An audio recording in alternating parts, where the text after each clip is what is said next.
je me présente, donc Patrice Lortiwa. Je travaille à la direction de la culture de la ville et de la métropole et je suis en charge de tout ce qui relève de l'éducation artistique et culturelle, de la politique de la ville, c'est-à-dire comment permettre aux populations des quartiers prioritaires ou éloignés de pouvoir accéder à des offres de pratiques ou des offres culturelles, et toutes les questions des publics éloignés, donc également les personnes sous main de justice ou voilà, d'autres, ou des mineurs non accompagnés. Voilà, j'ai tout ce champ-là et je travaille donc avec les établissements culturels de la ville, de la métropole, mais aussi tous les acteurs associatifs voilà, de la ville ou de la métropole. Donc au niveau, effectivement, je suis actuellement parrain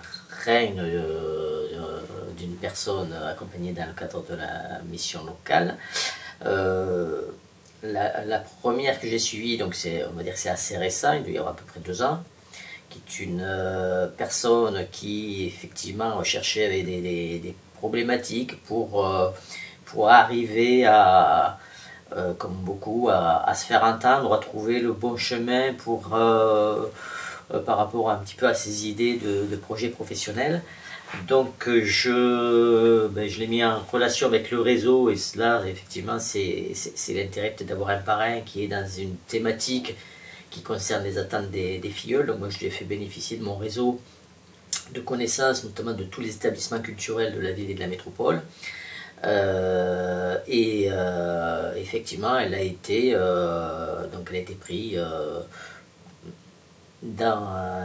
par un établissement dans le cadre de ce qu'elle souhaitait faire, puisque c'était un lien avec la culture, avec l'animation, voilà, et elle cherchait.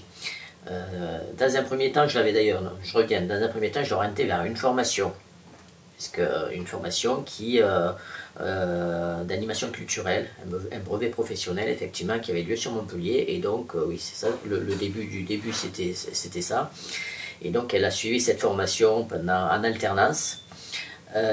Son alternance, elle l'a faite au sein du conservatoire de musique de la métropole. Et en même temps, donc, elle a fait cette formation qualifiante qui l'a amenée effectivement vers un diplôme professionnel d'animatrice, d'un BP animatrice activité culturelle.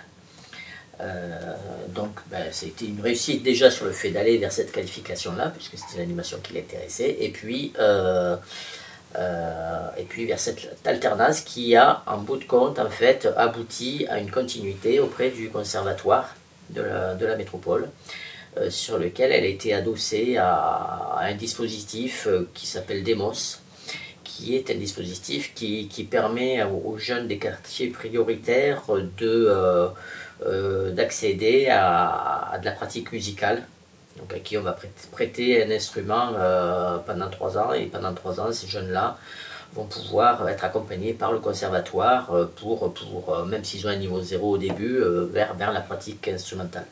Et donc il y a 5 groupes sur la ville de Montpellier, comme ça, sur les quartiers prioritaires, et donc elle a été chargée d'accompagner ce groupe. Donc je dirais, voilà, l'évolution c'est d'abord mise en réseau, mise en place d'un réseau, repérer effectivement est-ce que des formations existent. Là une formation existait, et puis ça aboutit, l'alternance a abouti sur une suite.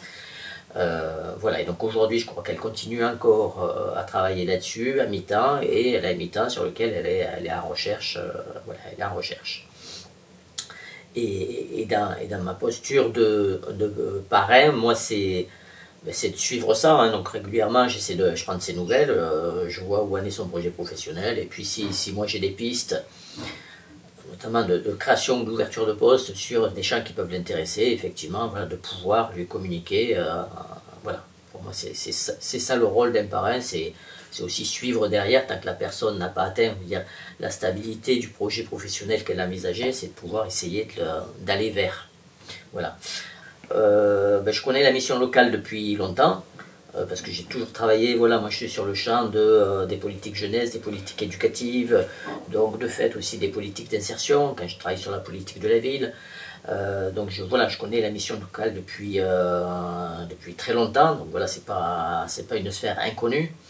Après on s'est rapproché avec le directeur de la mission locale dans le cadre de mes missions, c'est-à-dire de développer l'éducation artistique et culturelle, et de comment faire en sorte que les pratiques artistiques puissent servir les jeunes qui sont dans les parcours d'accompagnement par la mission locale. Et du coup, c'est dans ce contexte que, effectivement, on s'est dit, mais est-ce que Patrice Artirois est pareil? Ah ben non, mais il faut qu'il le devienne. Voilà. D'accord, très bien. Bon.